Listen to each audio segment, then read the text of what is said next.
Jaya Radha Madhava Kunja Bihari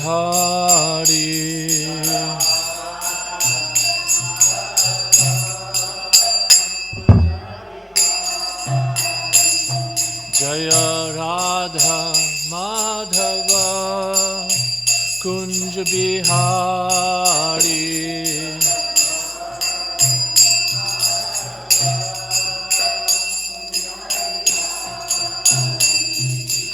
Gopi Janavallabha Girivardhari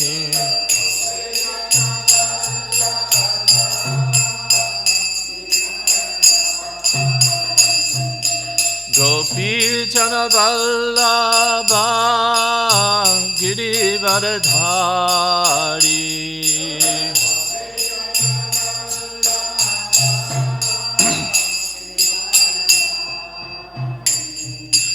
Yashoda Nandana Braja Jana Ranjana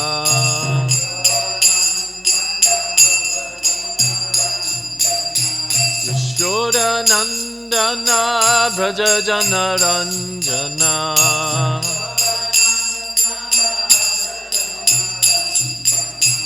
Yamuna Tira Vanachari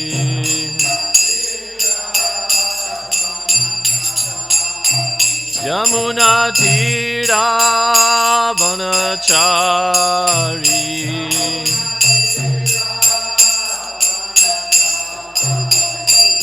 Jaya Radha Madhava Kunja Bihari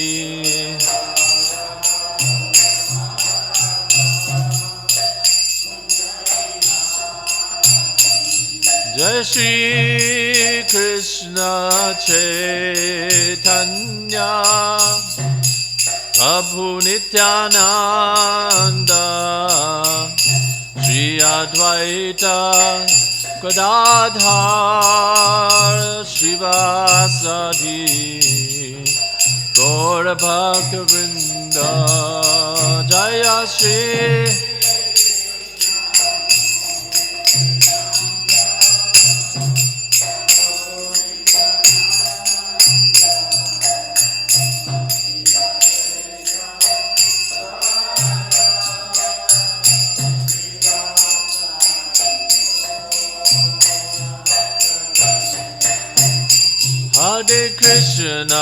Hare Krishna, Krishna Krishna, Hare Hare, Hare Rama,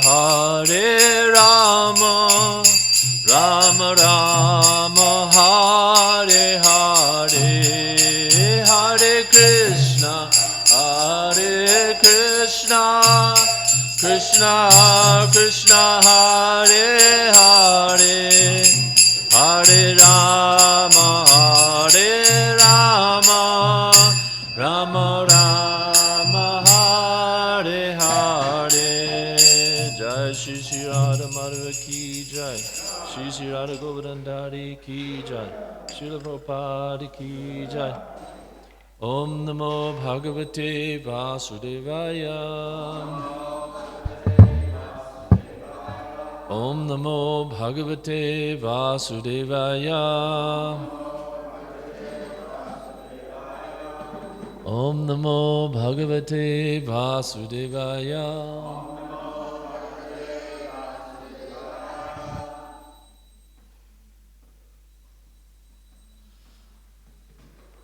Tata Samadhi Yuktena Kriya Yogena Kardama Samprapede Harim Bhaktya Prapana Varuda Shusham Tata Samadhi Yuktena Kriya Yogena Kardama Samprapede Harim Bhaktya Prapana Varuda Shusham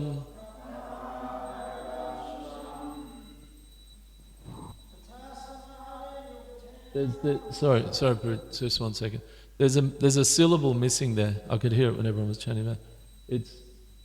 So the third line where it says there's samprade, it should be samprapede.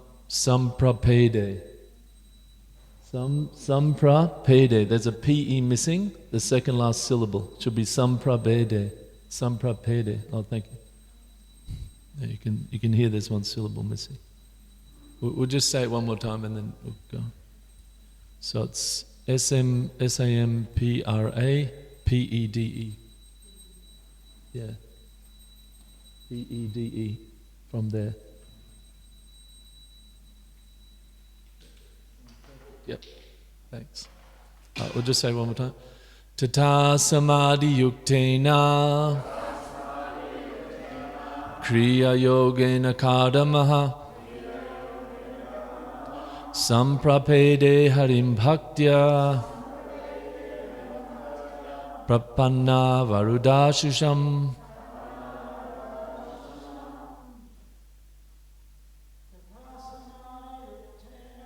Tata samadhi yuktena kriya yogena kadamaha samprapede harim bhaktya prapana varudashusham. Ladies?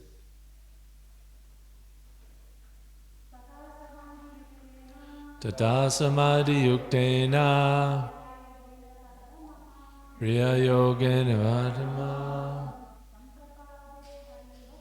samprapede harim bhaktya prapana varudashusham.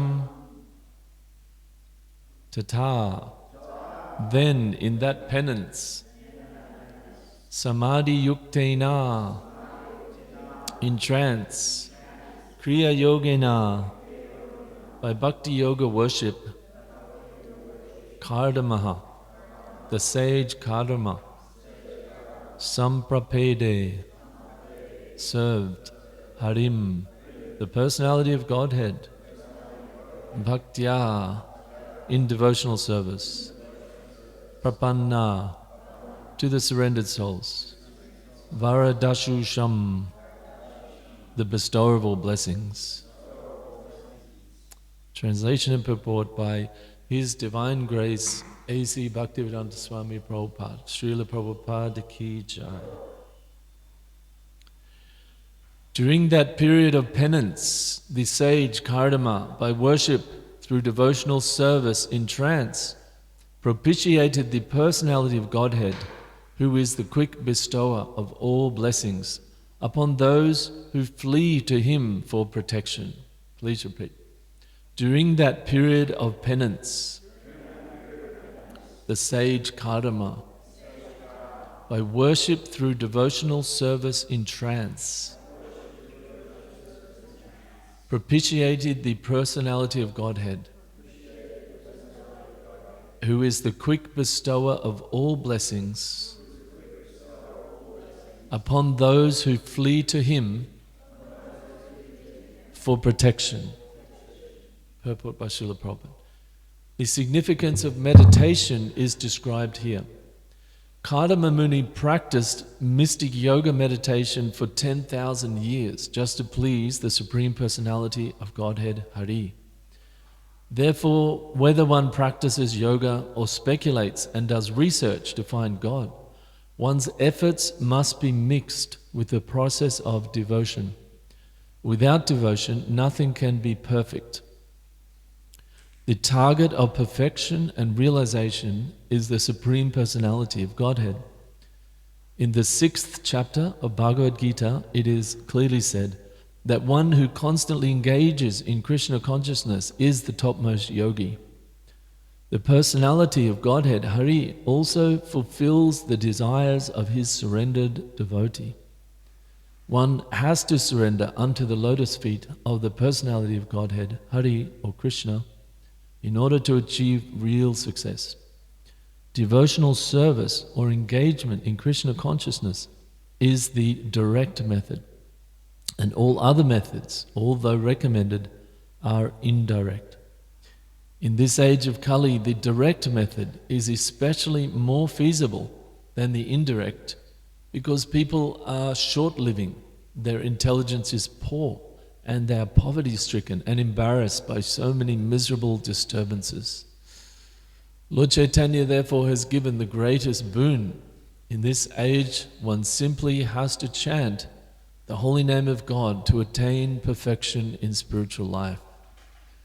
The words Samprapede Harim mean that in various ways Kadama Muni satisfied the Supreme Personality of Godhead Hari by his devotional service. Devotional service is also expressed by the word Kriya Yogena. Kadama Muni not only meditated but also engaged in devotional service. To attain perfection in yoga practice or meditation, one must act in devotional service by hearing, chanting, remembering, etc. Remembering is meditation also, but who is to be remembered? One should remember the Supreme Personality of Godhead. Not only must one remember the Supreme Person, one must hear about the activities of the Lord and chant His glories. This information is in the authoritative scriptures. After engaging himself for 10,000 years in performing different types of devotional service, Kadama Muni attained the perfection of meditation. But that is not possible in this age of Kali, wherein it is very difficult to live for as much as 100 years. At the present moment, who will be successful in the rigid performance of the many yoga rules and regulations? Moreover, perfection is attained only by those who are surrendered souls. Where there is no mention of the personality of Godhead, where is their surrender? And where there is no meditation upon the personality of Godhead, where is the yoga practice? Unfortunately, people in this age, especially persons who are of a demoniac nature, want to be cheated. Thus the Supreme Personality of Godhead sends great cheaters who mislead them in the name of yoga and render their lives useless and doomed. In Bhagavad Gita, therefore, it is clearly stated in the 16th chapter, verse 17, that rascals of self-made authority, being puffed up by illegally collected money, perform yoga without following the authoritative books. They are very proud of the money they have plundered from innocent persons who wanted to be cheated. Srila Prabhupada ki jai. Who else can say that but Srila Prabhupada? Om Jnana Timirandhasya Jnananjana Shalakaya Chakshun Militam Yena Tasmai Shri Gurave Namaha. So, Srila Prabhupada is very, again and again, very clearly pointing out the benefits of the Bhakti Yoga process and the importance of the Bhakti Yoga process in the Kali Yuga. And there's another example here. The sage Kadama is said that he was worshipping for 10,000 years. He was doing his meditation in trance, a meditative type of yoga where he was sitting meditating on the personality of Godhead for 10,000 years. Of course, in the previous ages and in other parts of the universe, people can live, the great sages in the higher planets, and even on this planet in the Satya Yuga, said that people would live for 100,000 years, Treta Yuga live for 10,000 years. So these things were possible in that time, and the situation, the environment was extremely pure. There wasn't all of the disturbances that are there in the Kali Yuga. So as Srila Prabhupada is very clearly pointing out here, and in fact Srimad Bhagavatam is pointing out, and we know that the Srimad Bhagavatam is the natural commentary on the Vedanta Sutra. So Vedanta Sutra is, sutra means like a thread or a very, something that holds together, sutra. It's the very small aphorisms or small verses that have a lot of meaning. And Lord Chaitanya has described, in fact all of the Vaishnava Acharyas have explained that this Bhagavatam is the natural commentary on Vedanta Sutra because it's written by the author, Vedavyas. He's given the commentary on Vedanta Sutra. And again and again and again we see this word, bhakti, given throughout Srimad Bhagavatam. Right here, Samprapede Harim Bhaktya. This word is given, Harim, Hari or Krishna, Bhaktya, devotion to him. This, even though Kadama Muni was, 10,000 years meditating, but still the actual object of his meditation was Krishna. But we can see that as Prabhupada's, very strongly getting through to us in this purport, that this type of yoga system of sitting and making everything perfect is just not possible in this age. It's just not possible. And he also makes the point that all of these other methods, as Prabhupada said, all other methods, although recommended, are indirect. Although they're actually recommended, they're given in the scripture, even in Bhagavad Gita, right? Krishna gives so many different things. One, sit peacefully, get the kusha grass and stare at the tip of the nose and all of these things. He's giving a summary of all the Vedic processes of meditation, even there in Bhagavad Gita. What to speak of in the Yoga Sutras by Patanjali and all the different other Shastras, all of the Charaka Samhita about the Ayurveda, and so many different other indirect methods are given. But as Prabhupada's saying here, all other methods, even though they're recommended, even though they're given in the Vedas, they're indirect. They're indirect. Why they're indirect? Because they don't directly approach the personality of Godhead. What is the direct method? Devotional service or engagement in Krishna consciousness. How did Srila Prabhupada was making the name of his society? We can see in that there's a need for a sort of a corporate organization. Once we're getting deeper into Kali Yuga, in the times of Lord Chaitanya, there wasn't really that, society like a corporate sort of structure, even in the time of Bhaktivinoda Thakur. But then by the time of Bhaktisiddhanta Saraswati, he made the Gaudiya Math, he made the Gaudiya Mission, because things become just more and more degraded. There's not the Varnashram system is not functioning anymore as it was even a couple of hundred years ago in India. Now it's all breaking down. So when Srila Prabhupada was in New York, he realized, or he not saying that he realized it then, but in New York he established ISKCON. He established his society with a legal basis that would have trust, that would own properties, and there was a sort of a corporate structure that was necessary as Kali Yuga is progressing, as to be a shelter, an institution for people to come to and take shelter, because they couldn't even take shelter in their own houses. Even their own parents weren't following Vedic culture, so many things. So when Srila Prabhupada was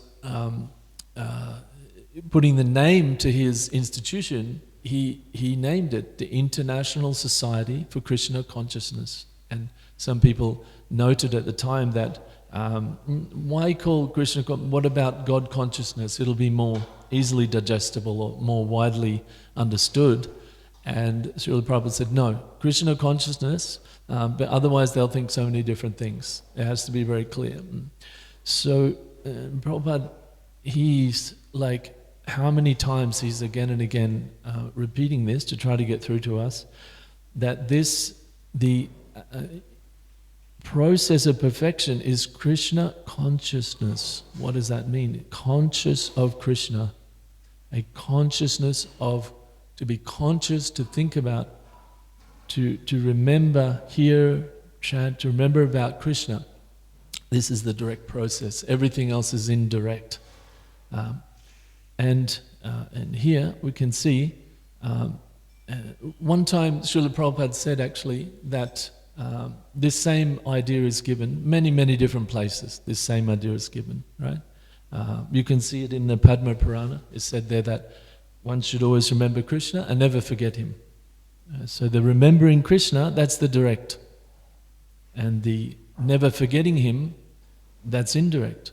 How do we deal with the material world? How do we make sure we don't forget him? How do we make sure we don't basically get into the modes of passion, ignorance, get into the lower modes? And Srila Prabhupada said this same point one time. He said that hearing, chanting, remembering, these are all the Bhagavat Marg, the direct process of worshipping Krishna. And everything else is basically the Pancharatrika Vidhi, the how you do things, how you wake at a certain time, you regulate yourself, all the different things. But everything else that's not Krishna consciousness, actually thinking, hearing, chanting, remember about Krishna, is indirect. Like we can wake up early and take a bath, everything like that. This is still, it's indirect until we actually think about Krishna, until we actually worship Krishna. So this method, the direct method, is being again and again stressed by not just Srila Prabhupada, but all the Vaishnavacharyas. And of course, they're not saying that we should only do the direct. They're not saying we should just simply worry about the direct and don't worry about the indirect. They're not saying that. But what they're saying is, Prabhupada's saying here, that all the other methods are indirect. The world is full of the indirect, right? There's no need to publish books about how to live a sattvic life, how to be all these different things, all of the other parts of the Vedas, all of the Ayurveda and astrology and everything else like this. These are all the indirect things, but the Vaishnava scriptures are giving the direct. But at the same time, they're saying there has to be that balance between the direct and indirect. This is explicitly said in Ishapanishad verse 11. Vidyams cha avidyams chayat. That one has to have the direct, the vidya, to go back to enter into the spiritual world. This is explained in that verse. To enter into the spiritual world, amrita, one has to have the direct, the vidya. And to get free from this world, one has to understand the avidya. One has to understand the material world. One has to understand the indirect. Same thing is given in fourth chapter shloka, Srimad Bhagavatam. One has to search for the Lord directly and indirectly. So what is the direct and indirect? Some acharyas say the indirect. Prabhupada in that purport to the Bhagavatam sloka, it says indirect is basically varnashram and everything else. In Ishapanishad, there sometimes the acharyas explain that the avidya is the indirect, which is the karma, and the vidya is the jnana or the bhakti, the direct connection. So why is it important? We can understand also if we're having difficulties, if we're getting affected by the modes, we're getting affected by material consciousness, then we can see, that there's something wrong with the indirect. There's something wrong in the practice. We're not following, we're slipping into the lower modes. We're not being in sattva, we're not being goodness. And if we're not getting a taste for Krishna consciousness, if we don't have a taste, we're not entering into the spiritual reality, then there's a problem with our direct. We're not chanting and hearing perfectly. Of course, the two are there. The indirect is to support the direct. The whole purpose of the indirect for the bhakti yogi is to peacefully prosecute the direct. It's like we come in the morning and sit and chant our rounds. If our mind is disturbed by our whatever, emotional or family work situation, then we can't chant. It's very difficult to chant. So the indirect is important only to the sense that it provides a peaceful situation, and of course, according to ashram and varna, that there's different, as one is more involved in different ashrams, different varnas, then the indirect becomes more prominent or less prominent, and in different stages of life. Of course, when one is in a more renounced life, then there's less need for the indirect. One doesn't have to have the so much concern with all of the aspects of making money and production and so many things for family and everything like that. So different periods of life, different stages of life, different devotees or different ashrams, they're different. But still, the whole purpose of the indirect is to simply support the direct. And we see here that the Prabhupada says that if one is, where is that? If one is doing yoga or is trying to understand God through, where is that? Is that in the beginning of the purport? Yeah, whether one practices yoga or speculates and does research to find God, one's efforts must be mixed with the process of devotion. Because even if one perfectly practices yoga or perfectly does like philosophical neti, that this is spiritual, that's not spiritual, this is eternal life, it doesn't matter until one has devotion. Until one has some devotion, they can't enter into what is that? Vidyams chayat sabhayam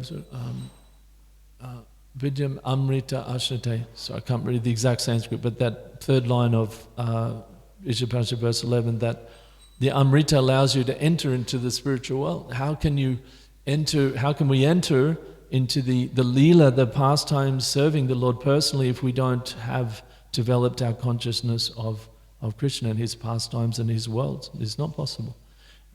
So that the real success for the bhakti yogis is to directly serve God, to directly serve Krishna, the eternal blissful form of Krishna.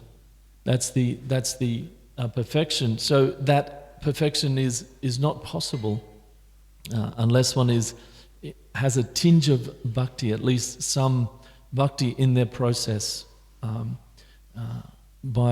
Otherwise, the indirect, the maximum the indirect can give us is freedom from the material world, right?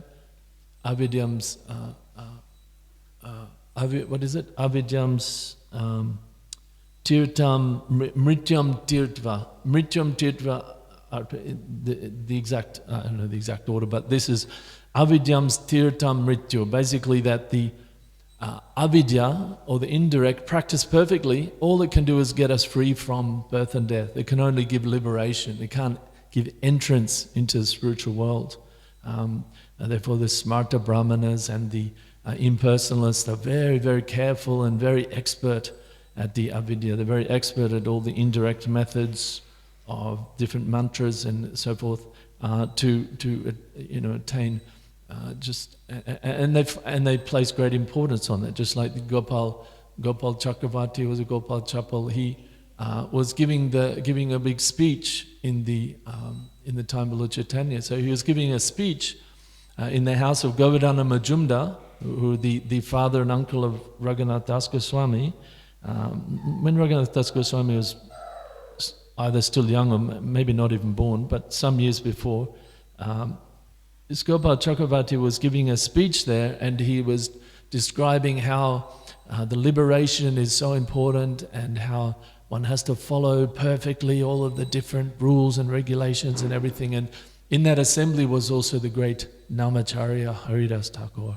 And Haridas Thakur, he simply made the comment that that's all very nice, but this liberation, this is just a small, tiny little benefit that's gotten by chanting the holy name. He said even just chanting the holy name in Namabas, which is like abas means like the glow, like at dawn, you see the glow before the sun comes. So he said not even the pure chanting, just the impure clearing stage gives you liberation. It's not such a big thing. And this Gopal Chakravarti, he became very, very upset And he said, "Oh, you're such a sentimental, how can you say this? If you're saying this, that you can simply get that, by chanting the holy name, I curse you that your nose is going to fall off or something, some really intense thing." And there was, everybody is so disturbed. And Govardhana Majumdar and Hiranya Majumdar, they had great respect and reverence, as everybody did, for Haridas Thakur. So they're extremely upset at this great offense. But Haridas Thakur, he didn't take much offense. And he said, that's okay. He said, if by Namabas chanting you can't get liberation, he said, I'll curse my own nose to fall off. He said, I don't mind, that's fine. So anyway, this person was actually thrown out of the assembly, and Hiranya Govardhana Majumdar, they went and apologized to Haridas Thakur. We're so sorry, this is so offensive on our part that somehow or another we allowed this to happen. And Haridas Thakur was very conciliatory and said, it's okay, don't worry. He's just, because he's a smarta impersonalist kind of person, then he doesn't understand what is the beauty of bhakti. He doesn't understand the great joy that you find from serving the Lord. And he doesn't understand that by simply serving the Lord, then naturally, the material world becomes insignificant. What is that verse? Mam chayo vyabhicharena bhakti yogena sevate sa gunan samatityetan brahma bhuya yukalpate. Krishna says in Gita that when you properly serve him, mam chayo vyabhicharene bhakti yogena sevate. When you serve with bhakti, sa gunan samatityetan, these gunas, brahma bhuya yukalpate. You give up them and you come to the Brahman platform simply by doing devotional service. So anyway, to finish the story, this Gopal Chakravarti, he actually did get leprosy a few days later, and I think eventually he went and I can't remember. Did he surrender to Lord Chaitanya and get blessings from him? I can't remember. Does anyone remember what happened after? He had to go back and apologize, something like that. There's so many pastimes like that. Lord Chaitanya's pastimes is so incredible because he's instructing through his pastimes, instructing through he just, like the philosophy's here, but then he just manifests it with all different devotees and people who are inimical. And it's very, very important for us to hear about Lord Chaitanya's pastimes. We can see. It's only 500 years ago. And it wasn't like the Vedic time, the Muslim rulers who were killing cows and weren't that philosophical. They were ruling like, similar to where we're living today. So very important to understand. So anyway, this, as Haridas Thakur is saying, and there's one book called Harinam Chintamani that Srila Bhaktivinoda Thakur, he delivered to us, which is an ecstatic conversation between Haridas Thakur and Lord Chaitanya. And in there he explains this point very clearly. He says that to go to Krishna, to go to the spiritual world, to attain love for Krishna, which is the real goal, prema pumatamahan, and of course is the prerequisite to enter into the spiritual world. To attain that, one has to deal with the primary names of Krishna. Only the primary names of the Lord give this level. And this is the same point, that these are the primary or the direct names. These are names like Yashoda Nandana, Radha Kanta, Gopijana Vallabha. All these names, they're actually talking about Krishna in his world, what he does, what are his pastimes, what are his activities. And all the secondary names like Super Soul or God or the Great One or Allah, the greatest, or all of these other names, that they're actually names of God in relation to the material world. They're actually in relation to the vision of the conditioned souls. And so they're indirect. They're actually talking about what God can do for us. They're not talking about what God does in his own time. In bhakti, you could say, I think we said, you could say it's like, oh God, oh Lord, please let us give you your daily bread. This is bhakti. Not that, oh Lord, please give us our daily bread, but it's that, let us give you. So that is why there's nothing else that gets us back to Godhead than the direct method of dealing with Krishna in his world, dealing with him, trying to understand him, trying to serve him in Krishna consciousness. And all of the indirect things, everything else that we do is really simply for the bhakti yogi. They accept that to whatever degree it's favorable to support the practice of direct hearing and chanting and remembering about the Lord. So I'll stop there if there's any question or comment. Hare Krishna, thank you for coming. Any comment from the senior devotees or questions?